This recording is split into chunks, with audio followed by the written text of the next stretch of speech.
मुख्यमंत्री युवा कार्य प्रशिक्षणार्थ्यांना कायमस्वरूपी रोजगार मिळावा, त्यांच्या मानधनामध्ये 25,000 रुपये वाढ करावी, शासकीय निमशासकीय सेवेत 10% आरक्षण ठेवावे, टप्प्याटप्प्याने शासकीय सेवेत समायोजन करावे। आता प्रशिक्षण नको, कायमस्वरूपी रोजगार हवा, याचा आम्हास GR हवा या मागण्यांकरिता गेले 19 दिवसांपासून मुंबई येथील आझाद मैदानावरती लोकनेते बालाजी पाटील चाकूरकर व त्यांच्या सोबत शेकडो मुख्यमंत्री युवा कार्य प्रशिक्षणार्थी बेमुदत आमरण उपोषणास बसलेत। पण शासनाने आमच्या मूळ मागणीकडे दखल देऊन प्रशिक्षणार्थ्यांच्या प्रशिक्षण कालावधीमध्येच 5 महिन्यांची वाढ केली, व नंतर पुन्हा कायम करा म्हणून माझ्याकडे येऊ नका अशी भूमिका राज्याचे पालक असलेल्या मुख्यमंत्री देवेंद्र फडणवीस यांनी घेतल्यामुळे संपूर्ण महाराष्ट्रातील 1,32,000 प्रशिक्षणार्थ्यांचा संतापाचा उद्रेक झालाय।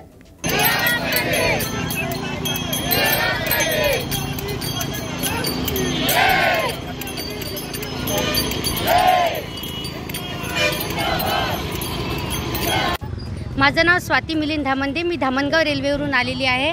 मी सहाय्यक निबंधक या ऑफिसमध्ये 6 महिन्याच्या रोजगार मुख्यमंत्री युवा कार्य प्रशिक्षण रोजगार यामध्ये मी 6 महिन्याची प्रशिक्षणार्थी लागलेली होती, परंतु आता मला प्रशिक्षण नको, रोजगार हवा आणि यासाठी आम्ही आझाद मैदानावर सुद्धा बेमुदत उपोषण करत आहे। आणि आज दिनांक 21/3/2025 कलेक्टर ऑफिस समोर टाळ बजाव आंदोलन करत आहे। आणि आमच्या प्रमुख मागण्या ह्याच आहे की आम्हाला आता प्रशिक्षण नको, रोजगार हवा आणि तोही आम्हाला नाही, आम्हाला परमनंट आम्हाला कॉन्ट्रॅक्ट बेसवर 11 महिन्याचा त्यांनी कॉन्ट्रॅक्ट द्यावा आणि आमच्या मानधनामध्ये त्यांनी दुप्पट वाढ करावी आणि सर्व प्रशिक्षणार्थ्यांना ज्या महिला आहेत त्यांना आम्हाला भीक नको, रोजगार हवा, आमच्या हक्काचा रोजगार हवा आणि आम्हाला लाडकी बहीण नाही पाहिजे, तर आम्हाला आमच्या हक्काचा रोजगार द्या, एवढीच आमची सरकारला विनंती आहे। आणि आज या निमित्तानं आम्ही येथे टाळ बजाव आंदोलन करत आहे। आम्हाला प्रशिक्षण नको, रोजगार हवा, प्रशिक्षण नको, रोजगार हवा। आज आम्ही याच्यासाठी जिल्हाधिकारी कार्यालयावर आज आम्ही टाळ बजावर आंदोलन 3 वाजेपर्यंत इथं कार्यालयासमोर करणार आणि 3 वाजताच्या नंतर आम्ही तिथं निवेदन द्यायला जाऊ। धनंजय मुंडे यांच्या पत्नी करुणा मुंडे यांचे पोटगी प्रकरणात नवीन माहिती समोर आली आहे। 29 मार्च पर्यंत माझगाव सत्र न्यायालयानं सुनावणी तहकूब केली आहे, तर धनंजय मुंडे यांच्या वकिलांनी वेळ मागून घेतल्यानं सुनावणी तहकूब करण्यात आली। तर आमदारकी संदर्भातील याचिकेवर देखील 1 एप्रिल रोजी सुनावणी होणार असल्याचं समोर येत आहे। संभाजीनगर कोर्टात ही सुनावणी झाली। मॅडम, नेमका केसमध्ये आज काय झालेलं आहे, काय सांगा? आज आमचे वकिलांनी से दाखल केलेला आहे, ज्याच्यामध्ये कोर्ट न्यायाधीश साहेबांनी 29 तारीख दिलेली आहे। नेमकं कोर्टाने काय सांगितलं आहे? ही तारीख जी आहे ती का मिळाली आहे, नेमकं काय झालं? तारीख जी आहे 29 तारीख त्याच्यासाठी दिलेली आहे, त्या दिवशी आमचा आर्ग्युमेंट होणार आहे। आणि त्या आमदारकीचं काय झालं? आमदारकीचा जे निकाल आहे बहुतेक 1 एप्रिल जे आहे कोर्टाने संभाजीनगर हायकोर्टामध्ये 1 एप्रिलची डेट दिलेली आहे। काय स्टेटमेंट होतं नाना पाटेकरांचं, त्याच्यावर तुम्हाला भाष्य करावंसं वाटतं? जसे की नाना पाटेकर साहेबांची मी एक पोस्ट बघितलेली आहे आणि मीडियाची, की ज्याच्यामध्ये त्यांनी स्टेटमेंट दिलेलं आहे की जसं ॲलिमनी लीगल आहे तसंच दहेज पण लीगल व्हायला पाहिजे। त्याच्यामध्ये मी त्यांना एकच सांगते की नाना भाऊ, तुम्हाला जे महिला आहे त्यांची व्यथा जे असते, एक महिला जे असते आपला पूर्ण घर परिवार सगळं सोडून आपला अस्तित्व लपवून एक पुरुषचे अस्तित्व निर्माण करते आणि त्यानंतर जरी तो पुरुष तिला सोडतोय रोडवरती, 2 मुला बाळा झाल्यानंतर रोडवरती सोडतोय, तो महिला कुठे जाणार? एलिमनी नाही मागणार, आपला मेंटेनन्स नाही मागणार आणि त्याच्यावरती तुम्ही भाष्य करताय की ते दहेज पण लीगल व्हायला पाहिजे। कशाला दहेज लीगल व्हायला पाहिजे? एक स्त्री जरी नाही असते तो एक पुरुषाचा निर्माण नहीं होता। इतना ही मैं बोलूँगी। से बढ़ाने की मांग आप कर रही हैं, तो क्या कहेंगे इस पूरे मामले पर? जो कोर्ट ने मुझे 2 लाख रुपए दिए हैं उससे मैं संतुष्ट नहीं हूँ। कम से कम हमने 15 लाख रुपए मांगे थे, तो हम वापस से पिटीशन डालने वाले हैं। और ये जो याचिका है जो उसी के से में हमने मांगनी की है कि हमने 15 लाख मांगे थे, तो हमको बढ़ा के ये कम से कम 9 लाख रुपए दिए जाए। खालच्या कोर्टाने जी त्यांना कहेंगी खालच्या कोर्टाने जी पोटगीचं ऑर्डर दिलेलं आहे त्याला तुम्ही चॅलेंज करता, म्हणजे वाढवून तुम्हाला पाहिजे असं अर्ज करणार आहात की केला आहे, काय सांगा? जे खालच्या कोर्टामध्ये आम्हाला 2 लाख रुपये मेंटेनन्स दिलेला आहे आणि आमची जी मागणी होती 15 लाखची होती आणि ये पिटिशनमध्ये पण आम्ही टाकलेलं आहे की आमची 15 लाख रुपयाची मागणी होती, तो आम्हाला वाढवून द्या, कमी ते कमी 9 लाख रुपये दर महिना तो द्या आणि आमचा जे कोर्टाचा खर्च आहे 25 लाख झालेला आहे ते पण तुम्ही आम्हाला द्या। हे सगळी मागणी आम्ही इथे पण केलेली आहे आणि जे कोर्टामध्ये आमचा केस चालू होता तिकडे पण आम्ही करणार आहे। नेमकं धनंजय मुंडे संदर्भात सुनावणी होती, करुणा मुंडेंना पोटगी संदर्भातली, काय झालंय कोर्ट? आज धनंजय मुंडे यांनी जे अपील दाखल केलं आहे की अंतरिममध्ये जे वांद्रेच्या कोर्टाने दिलं आहे त्या अपिलाला आम्ही लेखी म्हणणं दाखल केलेलं आहे आणि आमचे काही कायदेशीर पॉईंट उपस्थित केलेले आहेत आणि कोर्टानं 29 तारखेला आता फायनल सुनावणी ठेवलेली आहे त्याच्यात। आज कोर्टाने काही सांगितलंय का? नाही, कोर्टाने फायनल हिअरिंगची तारीख ठेवली आहे, कारण हे मॅटर अर्जंट असल्यामुळं 29 तारखेला सुनावणी ठेवलेली आहे। आपली काय मागणी आहे सर? आमचं आमचं सेमध्ये आमचं असं म्हणणं आहे की आमची फायनल पोझिशन बरोबर नाही आहे। आमच्या जे काही फॅक्टऱ्या काही ते कागद दाखवलेले आहेत ते सगळ्या फॅक्टऱ्या बंद आहेत। हे धनंजय मुंडेंनी फॅक्टऱ्या हे केल्या होत्या पण त्याच्यावर कुठले व्यवहार नाही आणि आमची आर्थिक परिस्थिती खराब आहे आणि 2 मुलं सांभाळणं, त्यांचा शिक्षणाचा खर्च आणि आम्ही स्वतः मेंटेन एक मंत्र्याची बायको म्हणून ते सध्या आमचं स्टँडर्ड ऑफ लिव्हिंग विचारता आम्ही ते वाढीव मिळण्यासाठी बी एक दुसरा अपील ऑनलाईन दाखल करतो आहे आज। पण त्याची याचिका 1 एप्रिलला आहे, 1 एप्रिलला सुनावणी ठेवली। मी त्यामध्ये वकील आहे। आम्ही त्याच्यामध्ये मूळ ग्राउंड असा घेतलेला आहे मेन की त्यांनी जे शपथपत्र दाखल केले असेंब्लीच्या इलेक्शनच्या वेळेस परळीच्या विधानसभा मतदारसंघात, त्यामध्ये त्यांनी पहिली बायको करुणा मुंडे त्याचं नाव ते दाखवलेलं नाही, आणखी काही करुणा मुंडे यांच्या नावावर काही प्रॉपर्टी आहे त्याचा कुठे उल्लेख केला नाही आणि 2 मुलाची नाव उल्लेख केला आहे। त्याच्या पूर्वीच्या इलेक्शनमध्ये त्यांनी 2019ला मुलाचा उल्लेख केलेला नव्हता। त्यामुळं हे खोटी माहिती दडवणे, खरी माहिती दडवणे हे निवडणूक आयोगाचं जे निवडणूक कायदा आहे त्याचं 125A प्रमाणे 6 महिने शिक्षा होऊ शकते आणि जो अग्रीड पर्सन आहे तो प्रायव्हेट कंपनी, आमची ते प्रायव्हेट कंप्लेंट परळीच्या कोर्टात सुरू आहे। सर हिंदी बता दीजिए, आज पर सुनवाई हुई, करुणा मुंडे जी को रिप्लाई फाइल करना हो, क्या कुछ हुआ आज बता दीजिए? आज रिप्लाय दाखल केला, त्यांच्या वकिलाने टाईम मागितला आणि आम्ही 29 तारीख को हियरिंग की तारीख, फाइनल हियरिंग की तारीख रखी है कोर्ट ने।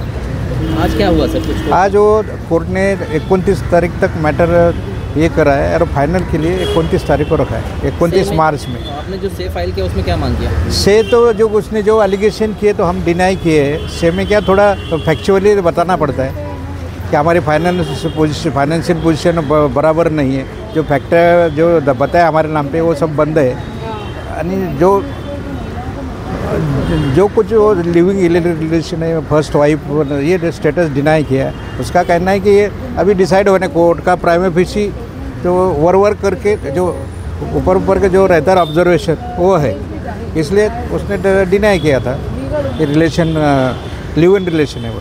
पंढरपूर येथील एसटी बस स्थानकात कायमस्वरूपी स्वच्छता ठेवावी, महिलांच्या सुरक्षेसाठी महिला पोलिसांची नियुक्ती करावी यांसह इतर प्रमुख मागण्यांसाठी आज राष्ट्रवादी काँग्रेस शरदचंद्र पवार पक्षाच्या महिला आघाडीच्या वतीनं बस स्थानकात उपोषण सुरू करण्यात आलं।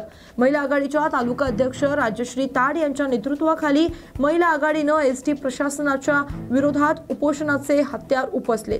पंढरपूर हे राज्यातील प्रमुख तीर्थक्षेत्र आहे। येथे दररोज हजारो भाविक एसटीने पंढरपुरात दाखल होतात, मात्र बस स्थानकात घाणीचं साम्राज्य पसरलंय, त्यामुळे परिसरात दुर्गंधी पसरली आहे। याशिवाय महिलांचे अनेक वेळा दागिने चोरीला गेल्याच्या घटना घडल्या आहेत। महिलांच्या सुरक्षेसाठी येथे कायमस्वरूपी पोलीस बंदोबस्त ठेवण्यात यावा या प्रमुख मागण्यांसाठी महिलांनी उपोषण सुरू केले। नमस्कार, मी राजश्री ताड, पंढरपूर तालुका महिला राष्ट्रवादी अध्यक्ष आदरणीय शरदचंद्र पवार पक्ष। आज आम्ही इथे 40 ते 50 महिला इथे जमलेलो आहोत। आज आम्ही महाराष्ट्र शासन म्हणजे एसटी महामंडळाच्या अतिशय दुरावस्थेत असलेल्या एसटी महामंडळात आम्ही उपोषणाला बसलेलो आहोत। इथली स्वच्छता ही अतिशय अजिबात स्वच्छता नाही आहे आणि महिलांना सुरक्षाही नाही आहे। तसेच इथं पंढरपूरला 3 स्टँड आहेत। चंद्रभागा स्टँड आहे, हे मध्यवर्तीचं स्टँड आहे आणि जुनं एसटी स्टँड आहे। जुन्या एसटी स्टँड मध्ये तर तिथं सगळं भंगार लावलेलं आहे। हे कुणी बंद केलं बस स्टँड हे मला माहिती नाही, परंतु ह्याचा शोध नक्कीच शासनानं घ्यावा आणि ते स्टँड पण चालू करावं। त्या ठिकाणी ग्रामीणचे महिला वर्ग किंवा ग्रामीणचे लोक त्या स्टँड मध्ये जुन्या स्टँड मध्ये जातील, इथली गर्दी कमी होईल, स्वच्छतेलाही थोडाफार हातभार लागेल। हेच माझं म्हणणं आहे। आमच्या मागण्या पूर्ण झाल्याशिवाय आम्ही इथून उठणार नाही। स्वच्छता आणि सुरक्षा या दोन्ही आमच्या मागण्या आहेत। राज्य सरकारचा सर्वोच्च नागरिक पुरस्कार असलेला महाराष्ट्र भूषण पुरस्कार शिल्पकार राम सुतार यांना काल मुख्यमंत्री देवेंद्र फडणवीस यांनी जाहीर केलाय। राम सुतार यांना हा पुरस्कार जाहीर झाल्यानंतर त्यांच्यावर संपूर्ण राज्यभरातून अभिनंदनाचा वर्षाव होतोय। राम सुतार हे मूळचे धुळे जिल्ह्यातील गोंदूर येथील रहिवासी असून त्यांचा जन्म याच गावचा आहे। प्राथमिक शिक्षण धुळे शहरात झाले असून त्यांचे पुतणे असलेले रवी सुतार हे देखील शिल्पकार म्हणून धुळे जिल्ह्यात कार्यरत आहेत। आपल्याला शिल्पकलेचा वारसा काकांकडून मिळाला असून त्यांना मिळालेल्या पुरस्काराबद्दल त्यांनी समाधान व्यक्त केले। माझं नाव रवी सुतार, मी राम सुतारांचा पुतणे आहे। मला मित्रांनी व्हॉट्सअपला पाठवलं त्यावेळेस की काकांना पुरस्कार मिळाला, मी बी माझ्या कामात गुंग होतो। मी ज्यावेळेस व्हॉट्सअपवर चेक केलं की काकांना पुरस्कार मिळाला महाराष्ट्र भूषण, तर त्याच्यासाठी मला इतका मोठा आनंद झाला की ज्यावेळेस मी अजून एक दुसरे व्हिडिओ ऐकला की जेव्हा आपले महाराष्ट्राचे मुख्यमंत्री म्हणाले की काकांचं 100 वर्ष वय झाल्याने ते अजून देखील काम करतात आणि आपल्या महाराष्ट्र शासन सरकारने त्यांना हा महाराष्ट्र भूषण पुरस्कार घोषित केला, मला खूप मोठा आनंद झाला आणि आपल्या गोंदूर गावाला आणि आपलं धुळे जिल्ह्याचं मोठं नाव झालं पूर्ण जगात। याचे मी खूप खूप आभार मानतो। काय आता आपली अपेक्षा अजून इच्छा आहे? अपेक्षा माझी एकच आहे की आपल्या महाराष्ट्र सरकारने थोडं लक्ष दिलं तर त्यांचे जे मनात ज्यावेळेस अटलजी पंतप्रधान होते, अटल बिहारी, त्यावेळेस त्यांनी एक समुद्रात अश्वारूढ मोठा भव्य पुतळा लागवावा ही त्यावेळेसची न्यूज आहे।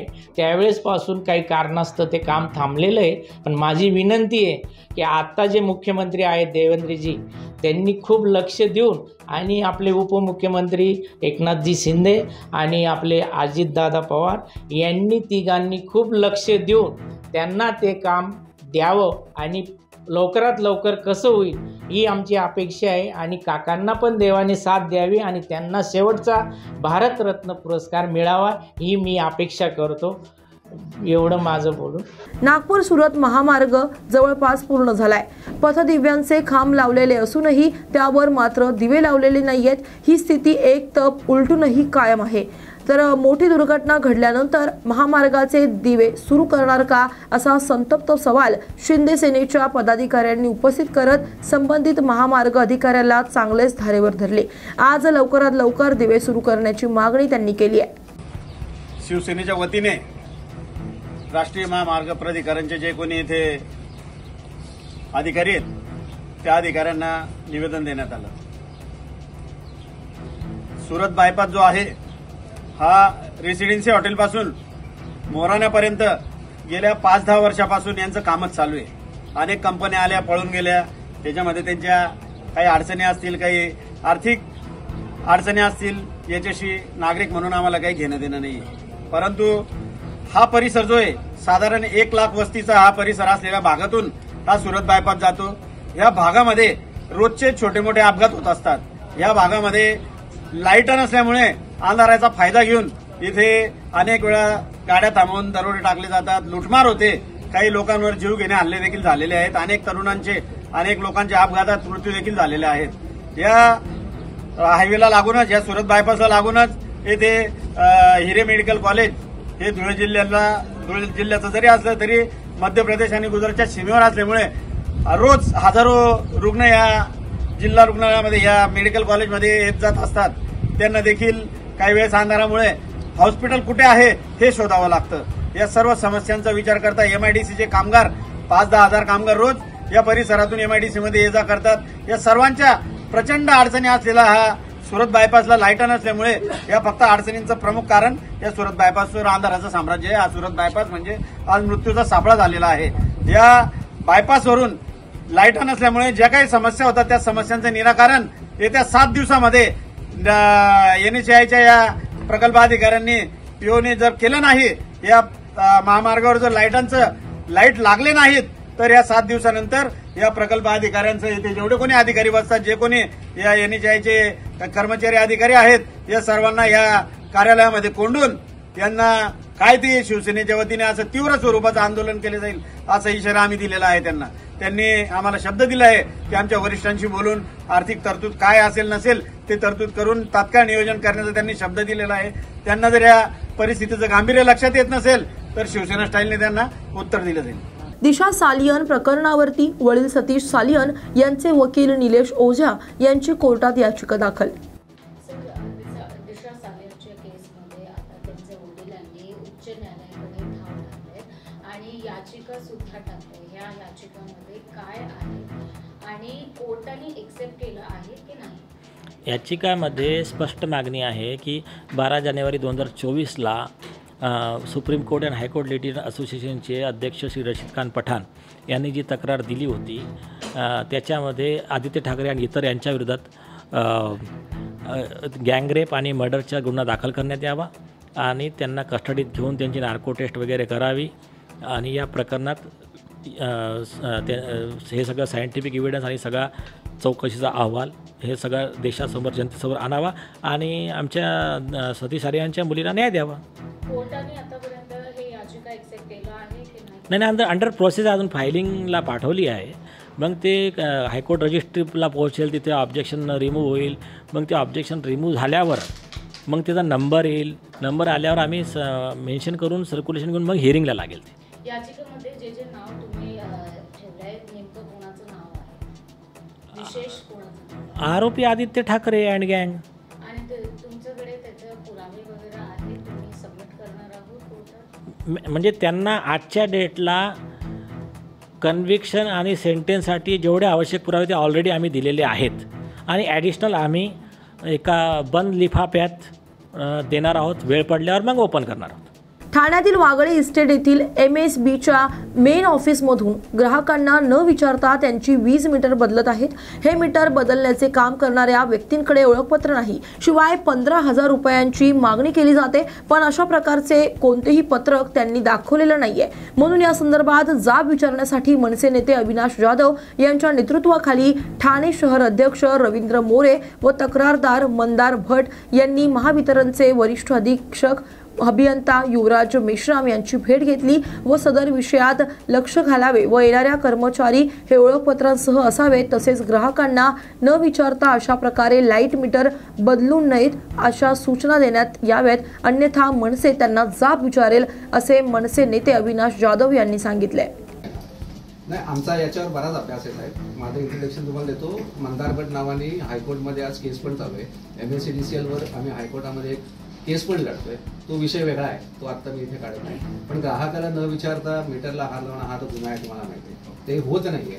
आज माझ्या निदर्शनास आलं, ठाण्यात आता किती ठिकाणी हे चाललंय मला माहित नाही। तेव्हा तुम्ही ते एक तर सर्क्युलर दाखवा की असं कंपल्शन केलंय का MSCDCLने की सगळ्यांचेच महाराष्ट्रामध्ये मीटर चेंज करायचे, ते सुद्धा ग्राहकाला न विचारता। त्यांनी मला एक सर्क्युलर नंबर करता ना, तसं ज्यावेळेला एखादी नवीन गोष्टी येते तरी जनजागृती लोकांपर्यंत झाली पाहिजे ना की तुमचे मीटर बदलले जाणार आहेत, का बदलले जाणार आहेत, त्याचे काहीतरी होल्डिंग्स लावा, बॅनर्स लावा, काहीतरी करा। आपण आपल्या एरियासाठी करू। मी तुम्हाला फक्त जाता जाता एवढं सांगेन, जर मला ठाण्यामध्ये अशी कुठल्याही प्रकारची गोष्ट दिसली, त्यांनी जर आयडी कार्ड आणि लोकांना न कळवता किंवा लोकांना बळजबरी करून जर मीटर बदललं, आयडीची तर मीच सक्ती केलेली आहे जर आम्हाला अशी कुठलीही माणसं जर बळजबरी करून मीटर बदलताना दिसली, तुम्हाला बदलायच्यात बदला, तर सरकारी नियम असेल त्यात तुमचं जे काय असेल ते तुम्ही करा, आम्हाला विचारल्याशिवाय आमचे मीटर बदलू नका. बिलकुल एवढं आमची मागणी त्यांच्याकडे आहे. ठीक आहे, ओके कालचा एक विषय होता ज्ञानेश्वरांचा. एक 4-5 महिन्याची मुलगी आता डिलिव्हरी झाली आहे, तर तिने 1 महिना बिल भरला नव्हता. त्याचा मीटर सांगून सुद्धा त्यांचा त्यांना कालावधी दिला नाही, डायरेक्ट मीटरच कापून टाकला. बरोबर हे असंच करतात. कंटिन्यू या गोष्टी वाढण्यामध्ये चालू आहे. काही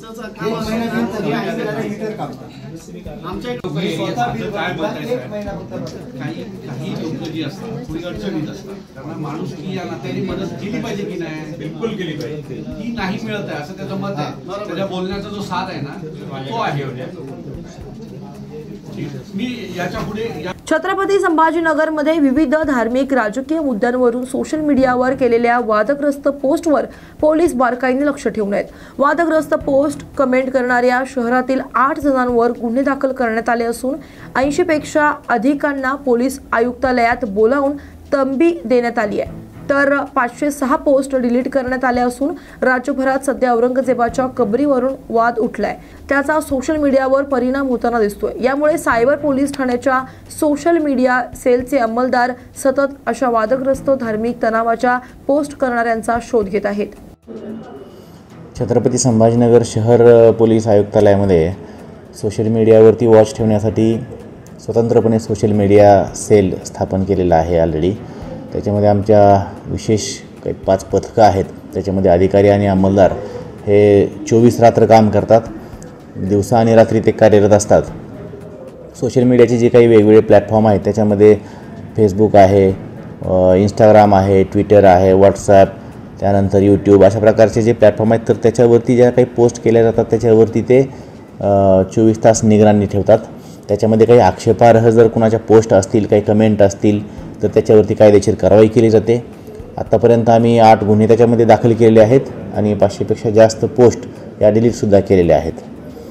आणि या माध्यमातून मी सर्व नागरिकांना असं आवाहन करेल की कुणीही अशा प्रकारच्या आक्षेपार्ह पोस्ट ज्याच्यामध्ये कोणत्याही 2 समाजाच्या 2 धर्माच्या भावना दुखावल्या जातील अशा टाकू नयेत किंवा त्या फॉरवर्ड करू नयेत किंवा बाहेरची कुठली पोस्ट असेल तर त्याला कुठल्या काही कमेंट करू नयेत. जर असं काही निदर्शनास आलं तर तात्काळ जवळच्या पोलीस ठाण्यासोबत किंवा आमचे नियंत्रण कक्ष या ठिकाणी संपर्क करून त्याची माहिती कळवावी. हिंगोली जिल्ह्यातील सेनगाव पोलीस ठाण्याच्या हद्दीतील सेनगाव पोलीस स्टेशन अंतर्गत भाऊ उर्फ धनसिंग शेषराव राठोड यानं आपल्या मोबाईलवर पैशाचे बंडल घेऊन व वाळू व्यवसाय संबंधित रील्स ठेवून दहशत पसरलेल्या संदर्भात व्हिडिओ व्हायरल झाला होता. त्या अनुषंगानं हिंगोली पोलिसांनी धनसिंग राठोड व त्याचा साथीदार शिवाजी संतोष राठोड यांना अवघ्या 1 तासातच ताब्यात घेऊन त्यांना गुन्हेगारी इतिहास काढून कठोर प्रतिबंधक कारवाई करून योग्य समज दिलाय. तर यानंतर तात्काळ धनसिंग यानं झालेली चूक मान्य करून यापुढे गुन्हेगारी क्षेत्र सोडून शेती व्यवसाय करण्याचं कबूल केलंय. दोघांवरही पोलिसांतर्फे कठोर प्रतिबंधक कारवाई करण्यात आली आहे. तसेच यानंतर सुद्धा दहशत पसरविण्यासाठी रील्स ठेवणाऱ्या गुन्हेगारांचा शोध घेऊन हिंगोली पोलिसांतर्फे कठोर कारवाई करण्यात येणार असल्याची माहिती पोलीस अधीक्षक श्रीकृष्ण कोकाटे यांनी दिली आहे. याचा आढावा घेतलाय आमचे प्रतिनिधी गजानन धुळधुळे यांनी. मी हिंगोली पोलिसने मला सूचना दिली, त्याच्यानंतर मी कोणतीच दादागिरी करणार नाही. माझा वाळूचा जो व्हिडिओ होता तो 2 वर्षापूर्वीचा होता, आता काय मला माहीत नाही. आणि हे झाल्यानंतर मी सर्व माझं जे काम आहे मी सोडून देईल. माझं नाव शिवाजी संतोष राठोड. याच्यानंतर कोणती काही काम करणार नाही. मला पोलिसांनी दिलेल्या सूचना नेहमी पालन करेन. नाशिकमधील दुहेरी हत्याकांड वर्चस्व वादातून झाल्यास उघडकीस आले. नाशिक पोलिसांच्या तपासात हत्याकांडाचं कारण उघडकीस आले. तर आंबेकरवाडीतील दोन्ही भावांची हत्या करण्यात आली होती. उमेश जाधव आणि प्रशांत जाधव या दोन्ही भावांवर धारदार शस्त्रानं हल्ला करण्यात आला. उमेश जाधव अजित पवारांच्या राष्ट्रवादीचा शहर उपाध्यक्ष होता. तर सागर गरड, अनिल रेडकर, सचिन रेडकर, योगेश रोकडे आणि अविनाश उशिरे यांना अटक करण्यात आली आहे. उपनगर पोलीस ठाण्यात खुनाचा गुन्हा दाखल असून अधिकचा तपास उपनगर पोलिसांकडून सुरू आहे. मध्ये आपण आरोपींना अटक केली आहे. नेमकं हत्येमागचं नेमकं काय कारण होतं आणि आता आपण नेमका कसा तपास करतोय? काल दिनांक 19/3/25 रोजी रंगपंचमी झाल्यानंतर आंबेडकरवाडी पोलीस स्टेशन उपनगर हद्दीमध्ये उमेश जाधव आणि प्रशांत जाधव या 2 बंधूवर ह्या 5 गुन्हेगारांनी हल्ला करून त्यांना जीवे ठार मारले होते. त्यावरून फिर्यादी विनोद पवार यांनी दिलेल्या फिर्यादीवरून पोलीस स्टेशन उपनगर येथे खुनाचा गुन्हा दाखल झाला होता. त्या तपासाचा समांतर तपास करत असताना गुन्हे शाखा 1 युनिट, गुन्हे शाखा 2 युनिट असे सर्वजण तिथे स्पॉटवर होते. तेथे पोलीस कॉन्स्टेबल मिलिंद परदेशी आणि हवालदार विशाल काटे यांना मिळालेल्या माहितीनुसार युनिट 1च्या पथकाने काल जो गुन्हा घडला होता तेथे आज रोजी यामध्ये 5 आरोपी अटक केले आहेत. त्याच्यामध्ये सागर गरड, त्यानंतर अनिल रेडेकर, सचिन रेडेकर, अविनाश उशिरे आणि योगेश रोकडे असे 5 जणांना आम्ही डाळिंब मार्केट येथून ताब्यात घेतलेलं आहे. आणि आता आम्ही त्यांची मेडिकल करून पोलीस स्टेशन उपनगरच्या हद्दीमध्ये गुन्हा घडल्यामुळे त्यांच्यावरती येत आहोत. सर, खुनाचं नेमकं कारण काय होतं? कशामुळे हा दुहेरी हत्याकांड करण्यात आला? खुनाचं कारण असं आहे की पूर्वी यांच्यात आपसात वाद होत होते आणि हे जे मयत होते यांच्यावर एक खंडणीचा गुन्हा दाखल करण्यात आलेला होता. त्याच्यावरून त्यांच्यात आपसात दुश्मनी होती आणि एरियामध्ये वर्चस्व कोणाचं ठेवायचं यावरून काल ती घटना घडलेली आहे. काल काही त्यांचं भांडण झालं होतं, म्हणजे अचानक ही घटना घडण्यामागे काही पार्श्वभूमी असेल? त्या आरोपीच्या म्हणण्यानुसार असं आहे की हे रंगपंचमी खेळून घरी जात असताना ते दोघं समोर आले आणि मग त्यांच्यात आपसात वादावादी झाली आणि त्याच्यावरून यांनी एकमेकावर हल्ला केला असं त्यांचं म्हणणं आहे. यांचा गांजा आणि अंमली पदार्थ विक्रीचा धंदा होता. त्याच्या विरोधात ह्या मंदा जाधवने तक्रार दिलेली होती. त्याचा राग मनात ठेवून, म्हणजे पोलिसांना तू टीप का दिली, हा राग मनात ठेवून हे खून झालं नाही असं तपासात अद्याप निष्पन्न नाही. पण मग याच्याकडनं काही तक्रार आली होती का आपल्याकडे? नाही, ते आता उपनगर पोलीस स्टेशनला. खरं याच्या अगोदर त्यांनी हे जे आरोपी आहेत यांनी मयतांच्या विरुद्ध तक्रार दाखल केली. सर, हे वसुलीच्या वादातून हे वर्चस्वाच्या वादात यांच्याकडून 50,000 रुपये हप्ता मागत होते असं आरोपींचं म्हणणं आहे आणि त्याच्यावरून खंडणीचा गुन्हा त्यांच्यावर दाखल होता. कशासाठी कशासाठी होती? आता ते एरियामध्ये वर्चस्व दाखवायचं याच्यासाठी. पण अंमली पदार्थाचा आणि ह्या केसचा काय संबंध आहे? नाही, याचा खरा यांच्यावर गुन्हा दाखल करण्यात आलेला होता. यांच्यावर खंडणीचा गुन्हा दाखल केलेला होता. यांचे वाद चालू होते, यांचे कंटिन्यू वाद चालू होते. हे शेजारीच राहिला. यातले मेन आरोपी जे आहेत आणि मयत हे शेजारीच राहिला. तो खंडणीचा गुन्हा कशासाठी, म्हणजे कशासाठी? 50,000 रुपये हप्ता मागत होते असं त्यांचं म्हणणं आहे. ते कशासाठी अजून आता ते पुढचं तपासाचं